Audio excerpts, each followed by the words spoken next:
If you are a machine learning practitioner, learning machine learning, you would have heard about XGBoost algorithm, extreme gradient boosting. It's one of the most popular algorithm for classification as well as regression and being heavily used in hackathons, also in production. I've been using XGBoost for all of my client projects. Wherever you have a structured tabular data, XGBoost is kind of usually a preferred algorithm for production. Alright, so this video is about XGBoost hyperparameter fine tuning. Right. So you probably would have done fine tuning by yourself with randomly trial and error method. But if you understand what are these parameters and how to fine tune in a bit of systematic manner, that helps you to fine tune algorithms, not just XGBoost, any machine learning algorithm in much better way. Let's get started. So I'm going to open up a Python 3, okay, and let me first look at the parameters of XGBoost. I'm importing XGBoost and I'm just going to say XGBoost classifier. So these are your XGBoost parameters. As you might have realized, not every parameter is important. In fact, some of the parameters does not really affect. So only certain parameters has a significant effect on the model. So we focus on those core parameters which affects your model fine tuning. Okay, even before going to fine tuning, I would like to tell you a quick idea about what is overfitting and underfitting, because basically when you fine tune the parameters, you're looking at underfitting and overfitting and trying to find the optimal point. And so what is overfitting? Let's take a quick graph. So when you train a model, you also have an evaluation module. So usually what we do is we keep certain part for the training and certain part for the testing for evaluation. Okay, the model comes up with training accuracy as well as your testing accuracy. So if you look at when you increase the model parameter, if you make the model more complex towards overfitting side or towards more fitting the data, fine tuning the parameters, you see that the training accuracy keeps on increasing, and probably if this is 100%, it gradually tends to reach 100% or near to it. Whereas the testing accuracy, it actually increases with the training to some extent and then it starts falling. Okay, the reason being your model is learning the data too hard, right? When it learns too hard, it's called as overfitting. So basically it predicts everything correctly for the trained data which is being used for training, and for the test data it actually the accuracy falls down because it never seen the data and it does not generalize the model well, so it actually gives a very poor accuracy for the testing data. So this region is called as overfitting and this region is called as underfitting. Okay, and this can be taken as optimal model complexity. Optimal model complexity. Okay, I'm not really good in writing on this pen. Optimal model complexity. So your goal as a machine learning, the goal of the modeling is to actually find this optimal model. Okay, for doing that we use hyperparameters. So there are certain hyperparameters, when you increase it the model overfits. There are certain parameters, when you increase it the model generalizes or regularizes. What is regularizes? It's kind of opposite to your overfitting, so it goes towards this side. So we have to balance these overfitting and regularization parameters to get the optimal model. Alright, so let's look at the parameters and let's start with one by one. Okay, so I'll start with max depth. So if you know decision tree and any of these COT models, maximum depth is how much depth the model is allowed to grow the tree. So for example, this tree is actually 3 levels depth, or maximum depth is 3. right? When you increase the maximum depth, what happens is the model tends to overfit. So let me make a quick table. I will just give you a rough idea of the range and other things, but obviously all of these are thumb rules, indicative. So you're free to actually explore the other values as well. So I'm gonna just say what happens if I increase it. Okay, maximum depth usually we take from, let's say, 2 to 20 or 30, really based on your number of predictors or x variables or input variables dimensions.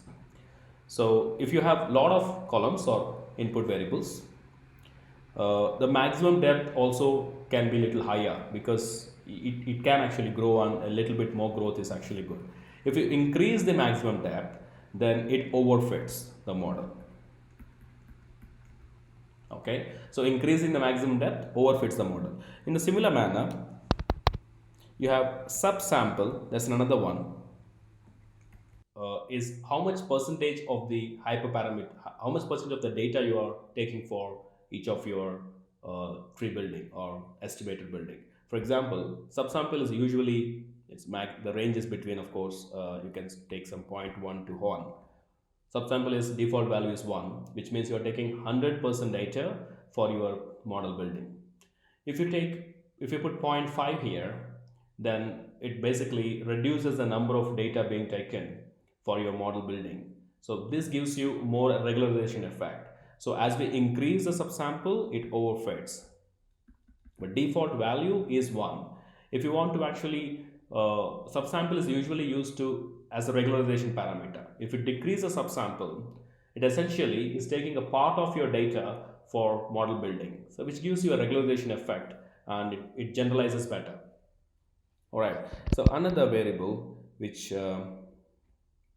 you'd like to take is this one. So this the column by level, column by node, and column by tree. Column by node is too granular, so I would say column by level, column sample by level, and column sample by tree.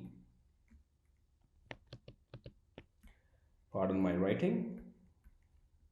Okay, so column sample by level means for every level, so default values is again 1, but you can give any value between 0 to 0.12. You can even go from 0 as well, but 0 means absolutely no data. So I would say, even though the 0.01 is a valid, but it's really small. So let's say 0.1 to 1 is the range.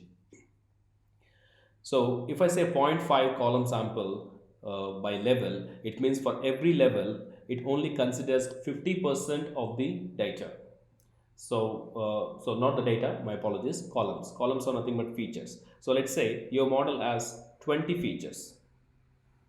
Features or predictors, all one and the same, or simply X variables or input variables. Okay, there were 20. If you set a column sample by level as 0.5, let's say you say 0.5. Okay, so out of these 20 variables, it only considers 50%, which means only 10 variables for your each level, each level here, each level. So column sample by default is 1. If you reduce it, it also gives you a regularization effect. Okay, if you reduce it, okay, I don't want to confuse this. So usually if you reduce it, it actually gives you more regularization effect. Of course, if you put it as 1, it overfits. So it's not, it doesn't seem like overfit is the right word for column sample. The purpose of these three are actually a more regularization.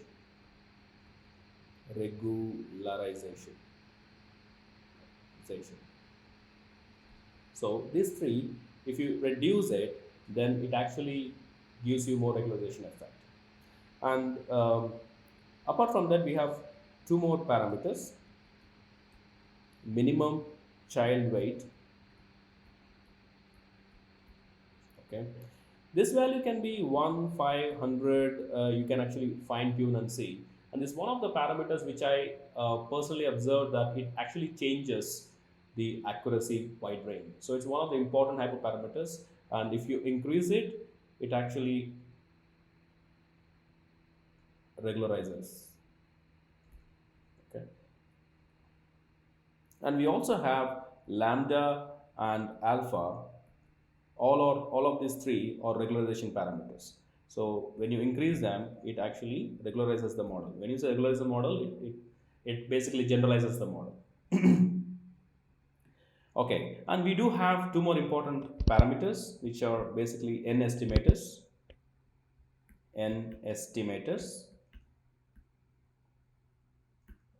N estimators are number of trees. So gradient boosting algorithm, if you know how it works, so it basically builds estimators serially. So each estimator, or simply a tree or estimator, one and the same. Each estimator is actually boosting the next one. So it's a gradient boosting algorithm. So if you say n estimators is equal to 10, so you get 10 estimators. The default value, I guess, is 100. So default value, they keep on changing. So the default value for, where is this n estimator? Okay, the default value for an estimator is 100.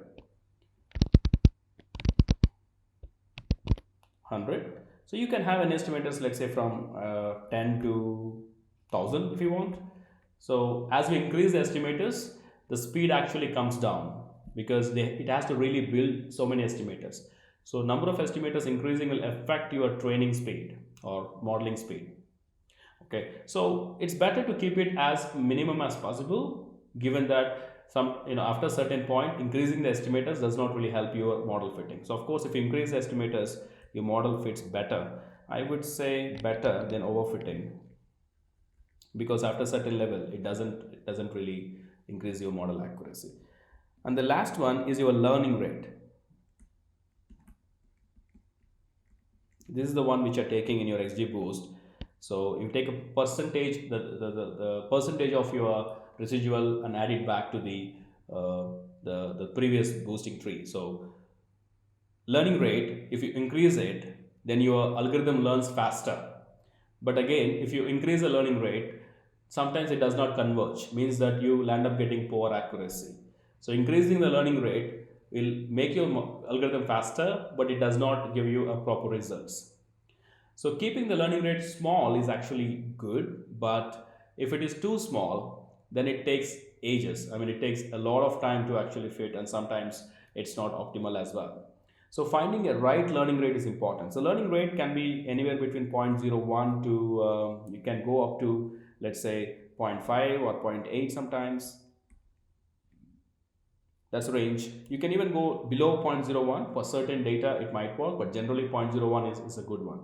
So I would say 0.01 to 1 is a nice way of training, but you could also go beyond 1 sometimes. That should be also okay.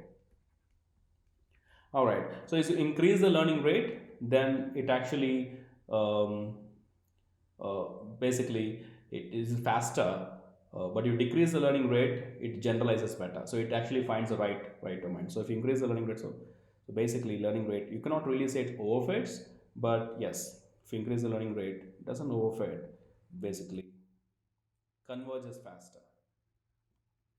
Okay.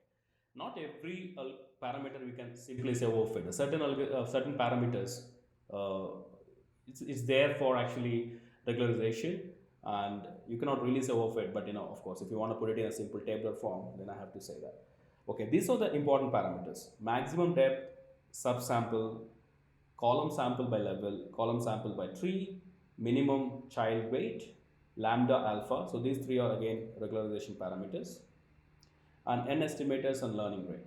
Okay, so I'm going to just take these parameters and fine tune, let's say, a default data set, breast cancer, and see how it works. So breast cancer is a standard data set, so I can download it from sklearn um, data sets. I can import that.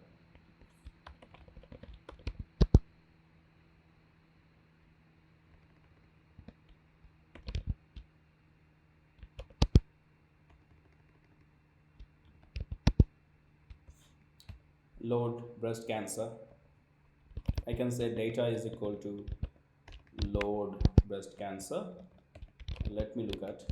Recently I haven't been using the default data set, so I have to see, okay, the data is the one which actually comes as, okay, data is equal to data, let's say x is equal to capital X is equal to data dot data.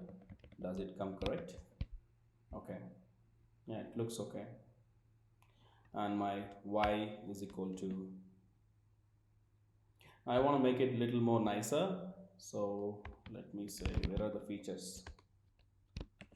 Features or feature target names. Okay,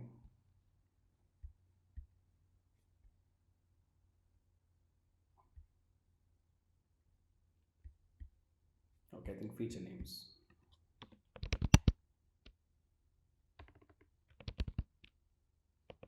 Get feature names.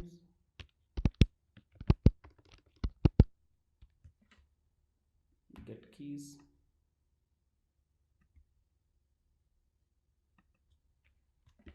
Let me see.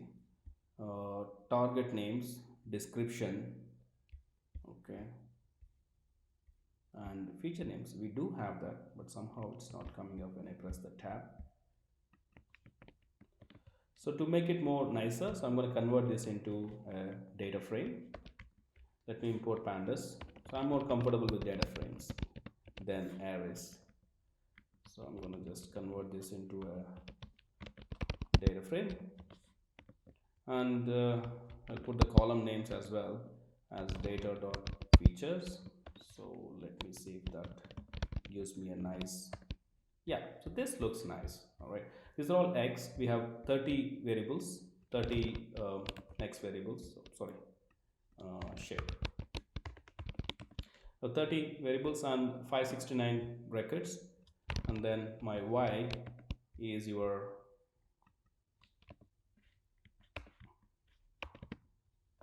data dot target.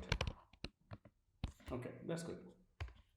All right, so that's a standard data set. I just imported and converted it into data frame because it's easier. It has a header names and you can see that.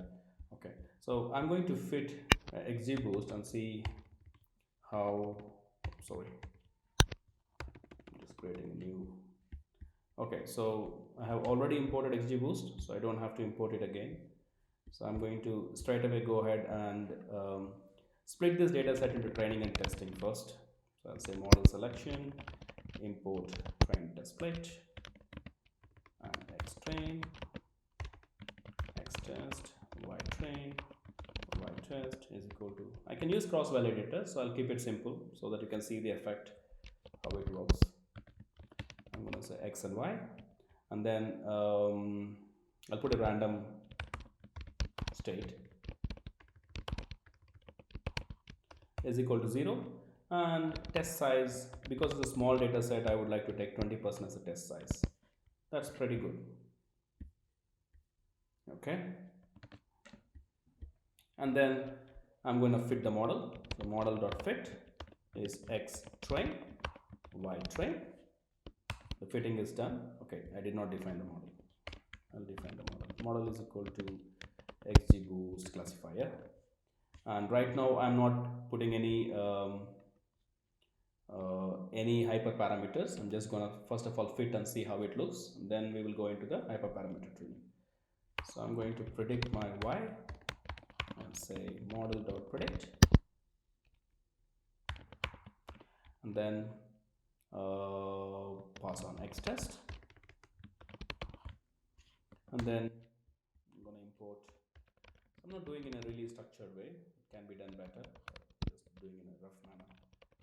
So accuracy, so I'm interested in accuracy, and I'm going to say print accuracy score, and then we have y test and y predict. Let me see. So we got 97%. It's already pretty good, because that's one of the benefit of XGBoost, or even random forest does the same thing. You have an excellent decent accuracy even without any parameter tuning. So default parameter gives you gives you a decent accuracy. But let us anyway try and see. Let me also see this crosstab. Crosstab is confusion matrix. So, and You can also print the classification report. Let me also print classification report. And obviously, I'm assuming the basic uh, machine learning knowledge. So I'm not really explaining each and everything. I'm more focused on explaining your hyperparameter tuning here. So we have, so we have 99% recall, which means it's not good enough. So,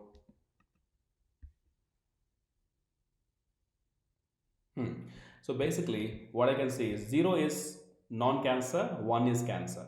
So if you look at it, there are two records or two patients who don't have a cancer being predicted as cancer. This is okay. But if you look at this, there's a one patient who has a cancer but predicted as non-cancer. So this is not good. It should be all 0. But for our discussion, let's keep this aside. It's too detailed. So let's focus on only our accuracy score.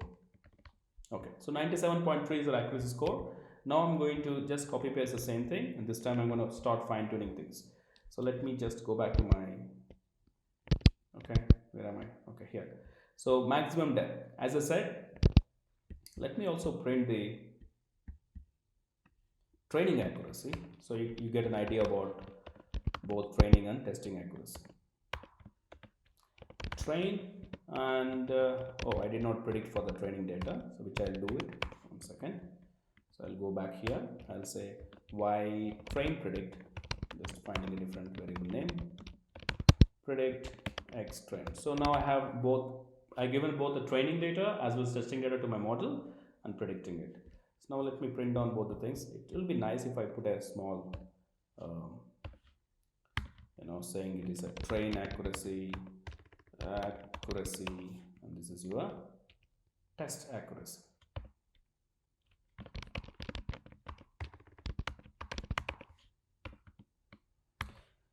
All right, so your train accuracy is perfect. It's already overfitted, so nothing much can be done. But let us see how do we reduce it. So we can reduce it by look at our.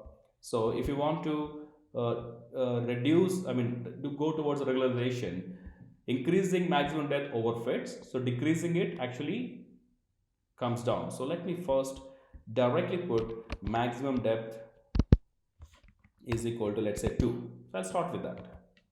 Okay, maximum, run it. Oh, all right, so it is still showing you. Okay, so if you put maximum depth 1, depth 1, so you can see that the model accuracy actually reduced because it's basically not allowing the tree to grow.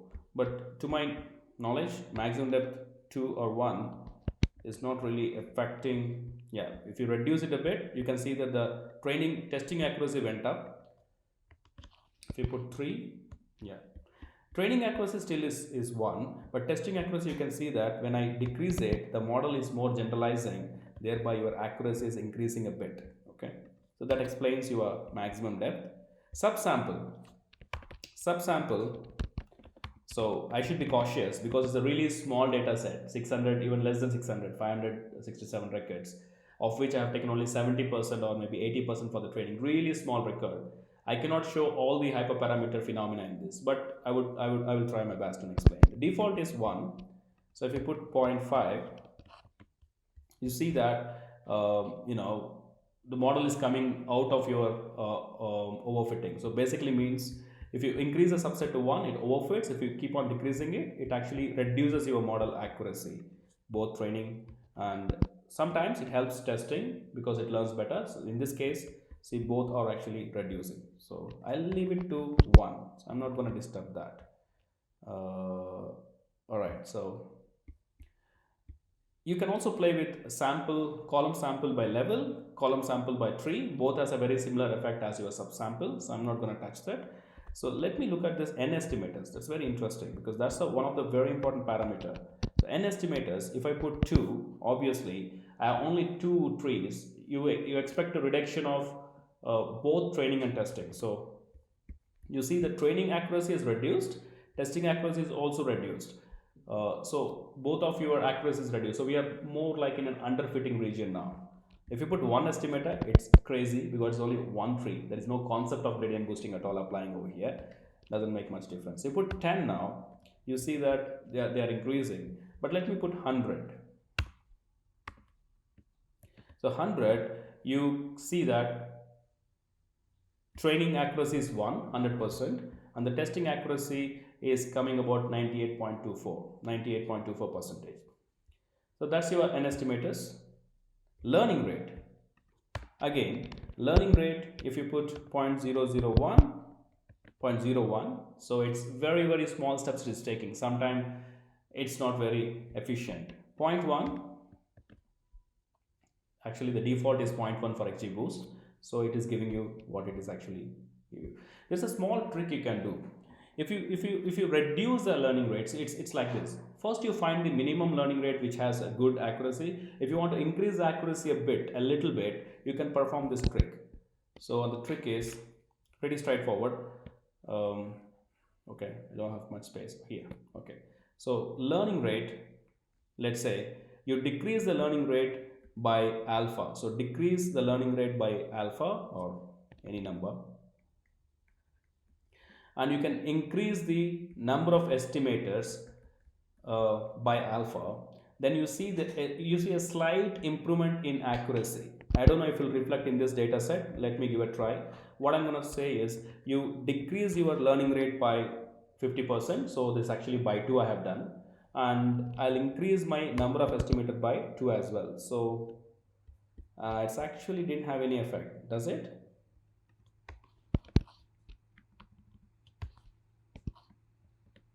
No, it's very minor because it's not really a data. Let me apply this again after I fine tune to the next level. So that actually works. If you have a significant data, so this actually works. So what are the other parameters we have? So we have random state. The random state I don't really consider as a parameter. Let me look at it at last. So we have this minimum child weight. This parameter regularizes, and it's one of the important parameter. It actually works very well. So let me just put 1 and see what happens. Okay, and let me also play with this maximum depth and increase a bit. Oh, that's really not working. Not good. So actually 2 is better. How about 3? Okay, and just let me, it's actually going to overfitting region. Regularization, I reduce the sample. Let me also play with random state. Random state decides. Okay, I don't really suggest to go to learning rate to the 0.2, but okay, so 98.24 is a maximum you are getting. Now let me try to, no, nothing happening. So maybe this is not a great data set for playing around. Yeah, see, so this trick actually worked now. So this is the parameters I have. I already reached its like kind of maximum accuracy, but a small little bit bump you can get it from I'm reducing the learning rate by 50% and increasing the number of estimators by 50%. So I'm doubling the number of estimators and basically I'm multiplying into 2, and there you are actually dividing by 2. So you see that we got 99.12. Okay, so these are the parameters. Okay, so these parameters is good enough for you to tune. Of course, you can also play with lambda and alpha. That's anyway we can do that. So lambda and alpha values is usually I mean it's actually called as regularization alpha, regularization lambda. Default values are 0 and 1. You can play with them as well.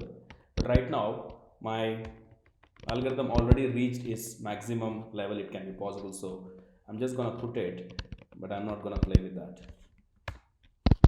Okay, so these are the parameters you would like to actually do, and to be more accurate, do not really rely on this random state. Random state, if you change it, your model, you can use it in this way. So you do all the hyperparameter tuning and then you start playing with random state. If you change the random state, If the model is affecting, like it's actually swinging between the accuracy wide range, then your model is not good. So after you fine tune all the parameters and then you change the random state, your model should not get affected. A small change in 0.01% is okay, but if it is changing widely, then probably your model is not good enough. So random state in XGBoost should not affect your model accuracy. For that purpose, you can use random state and then you can understand how strong is your model. All right, so hope this video is helpful. I shall put this file in one of the Git repositories. I'll share the link below for your, you can download and play with it. So if you like this video, it's helpful, please subscribe to the channel. And if you have any questions, you can just drop it on the comments. Also, you can send an email to me. I have mentioned my email in the description. So thank you for watching this video. I'll see you in another one.